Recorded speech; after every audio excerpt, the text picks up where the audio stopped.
Baiklah, Assalamualaikum warahmatullahi wabarakatuh. Perkenalkan, nama saya Davan Sanando, mahasiswa UPN Veteran Jawa Timur, program studi manajemen. Di sini saya hendak memaparkan tentang hasil final project saya di program magang studi independen bersertifikat di ruang guru pada bidang Data Business Analytics and Operation Bootcamp. Perusahaan yang akan kita analisis kali ini adalah The Loop Company. Pada tahap awal atau tahap pertama yang saya lakukan adalah menganalisis bisnis alias business understanding.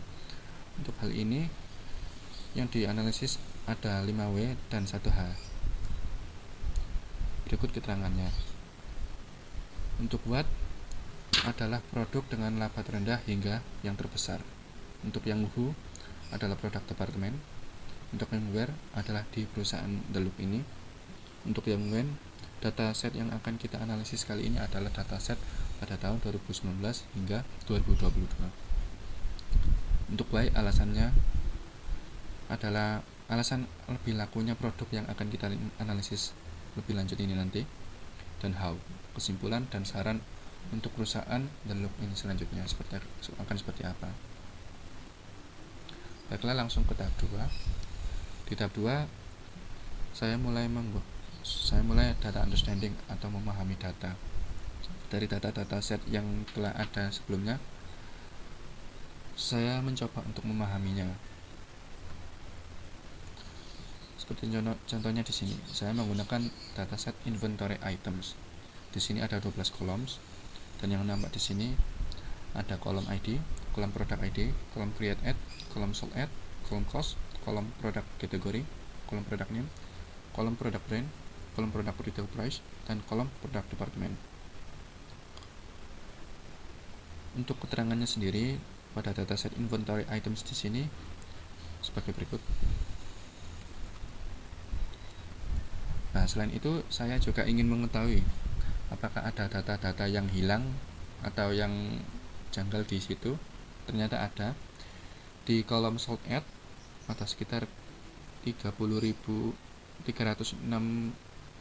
306.886, dan di kolom product name ada sekitar 35, dan pada kolom product brand ada sekitar 374. Selain itu, saya juga menggunakan dataset lain, dataset pendukung, yakni dataset products. Di sini ada 9 kolom. Antara lain ada kolom ID, kolom cost, kolom kategori, kolom name, kolom brand, kolom retail price, kolom department, kolom SKU, dan kolom distribution center ID. Keterangannya adalah sebagai berikut. Di sini saya juga hendak mencari tahu apakah ada nilai-nilai yang hilang pada dataset produk ini, dan ternyata ada sekitar dua nilai yang hilang pada kolom name, dan ada 24 nilai yang hilang pada kolom brand. Kemudian berlanjut ke tahap 3. Pada tahap 3 ini saya mulai melakukan persiapan data atau mempersiapkan data preparation, di mana data-data mana saja yang kiranya bisa digunakan untuk dianalisis lebih lanjut lagi. Nah, dari grafik heatmap tersebut menunjukkan beberapa insights, antara lain sebagai informasi tambahan, kami menambah kolom baru bernama profit dengan cara mengurangi produk retail price dengan cost X. Bisa dilihat bahwa berdasarkan correlation target variable profit dengan independent variables adalah profit berkorelasi tinggi positif dengan produk retail price dan cost X. Profit berkorelasi negatif dengan produk distribution center ID dan ID, serta profit berkorelasi rendah positif dengan produk ID. Pada correlation antar independent variables, profit hanya berkorelasi tinggi positif dengan produk retail price dan cost X saja. Sedangkan dengan variabel yang lainnya tidak begitu berpengaruh. Di sini saya menggunakan grafik heatmap untuk melihat korelasinya itu seberapa jauh dan seberapa berpengaruh. Nah, di sini saya menggunakan scatter plot untuk melihat persebaran datanya. Dari grafik scatter plot tersebut nampak persebaran data-data dari produk retail price dan cost X yang berkorelasi tinggi positif dengan produk departemen sebagai legendanya. Bisa didapati bahwa departemen yang mengurus produk untuk pria cenderung lebih laku dibandingkan produk pada departemen wanita. Pada departemen pria terdapat sekitar 46.075 dan pada produk departemen wanita ada sekitar 41.930.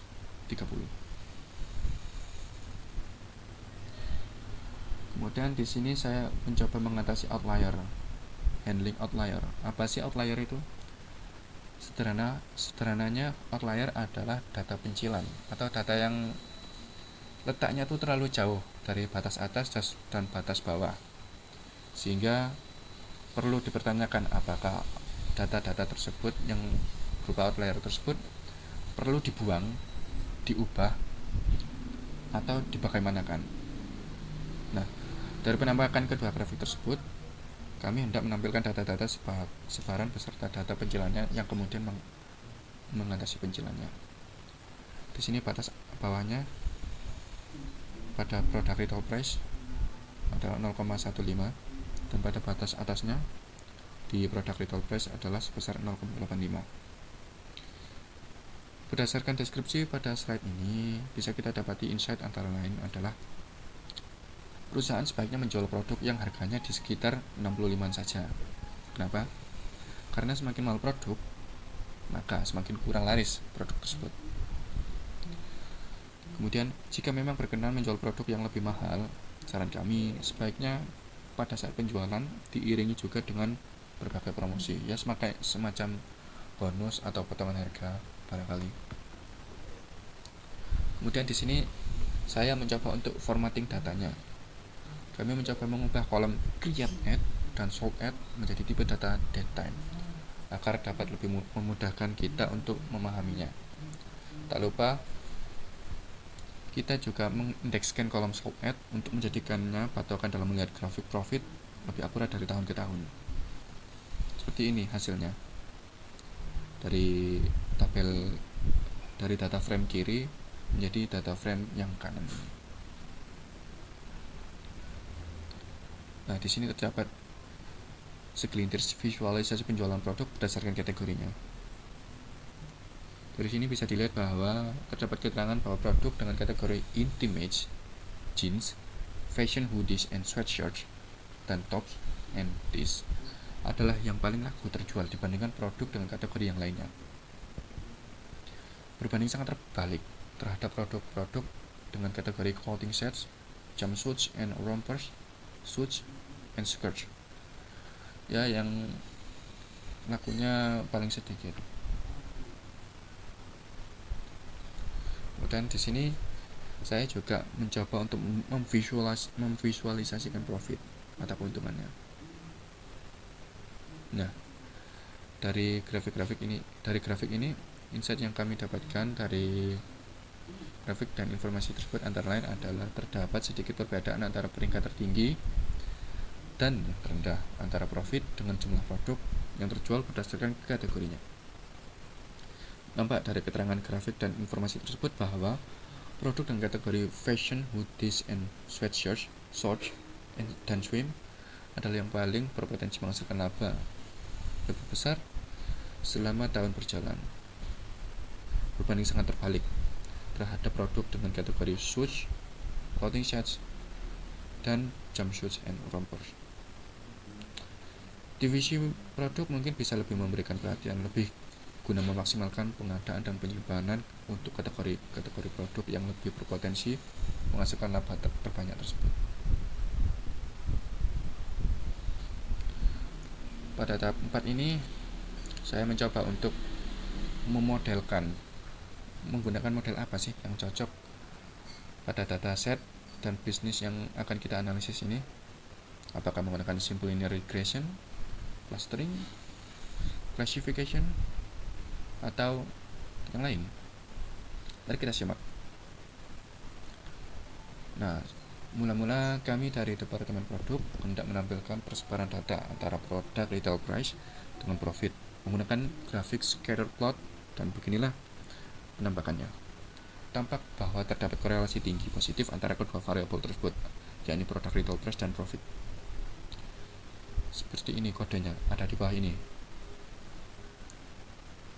yang shadow berwarna hitam itu.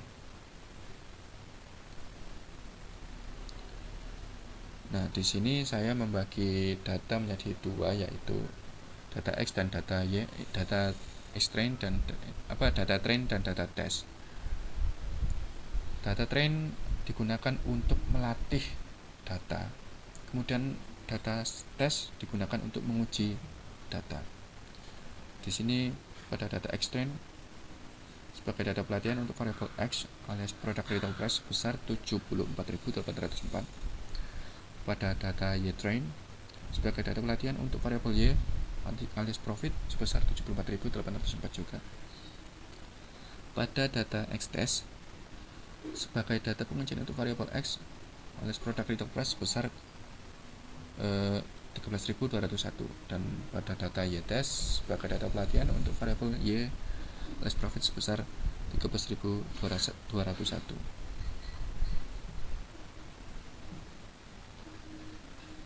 Kami mengimpor linear regression sebagai pemodelan dari sklearn. Tampak kami memfitkan data X train dan Y train di situ. Kami mencoba memprediksikan data X test menggunakan regresi dan menjadikannya Y estimasi. Setelah dieksekusi, demikianlah hasilnya.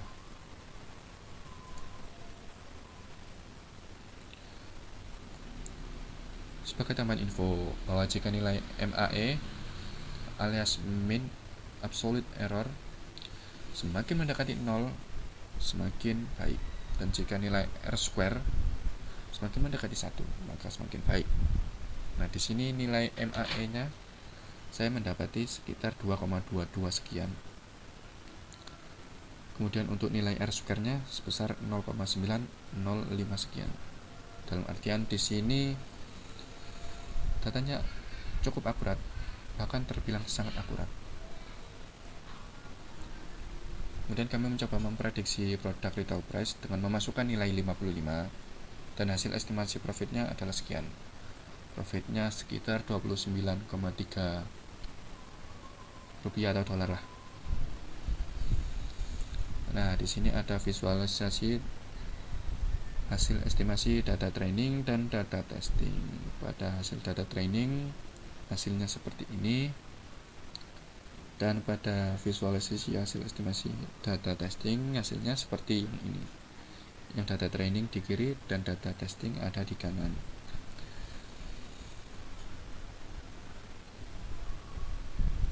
Kemudian pada tahap terakhir, pada tahap visualization. Pada tahap visualization kami mencoba memvisualisasikan data lebih lanjut lagi agar dapat lebih mudah untuk dipahami.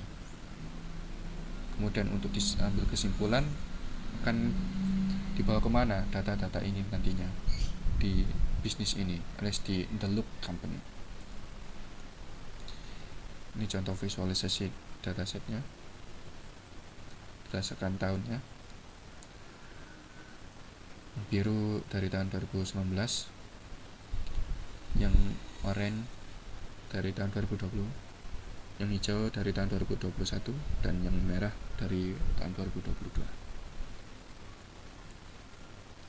Nah, selain menggunakan model simple linear regression pada Google Colab, kami juga melakukan clusterisasi atau clustering sebanyak 4 cluster untuk melihat persebaran data cost X dengan produk retail price. Hasil menunjukkan bahwa kenaikan cost berbanding lurus dengan retail price, meskipun perbedaannya tidak begitu signifikan.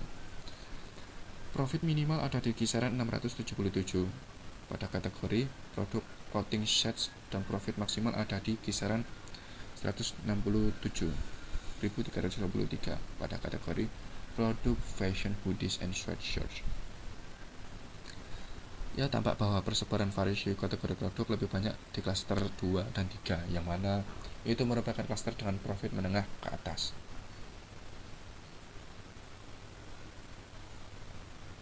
Nah, di sini saya mencoba melihat bahwa di sini nampak hasil visualisasi bar keseluruhan kategori produk berdasarkan profit dan departemen produknya, bahwa kategori-kategori produk dari departemen pria seperti yang disebutkan pada awal-awal tadi, kategori produk dari departemen pria lebih menguntungkan dibandingkan kategori produk dari departemen wanita. Di sini keuntungan total yang didapatkan dari produk departemen pria sebesar 1.010.920. Kemudian profit pada produk departemen wanita sebesar 913.436. Nah, di sini ada peta persebaran pusat distribusinya.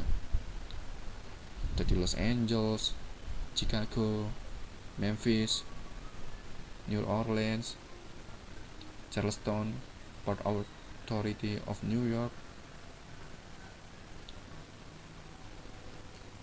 Baiklah, mungkin sekian analisis final project dari saya, Devan Senando pribadi, yang kemarin menjalani perkuliahan di Ruang Guru mengambil bidang data Business Analytics and Operation Bootcamp program Kampus Merdeka besutan Kementerian Pendidikan. Sekian, terima kasih. Wassalamualaikum warahmatullahi wabarakatuh.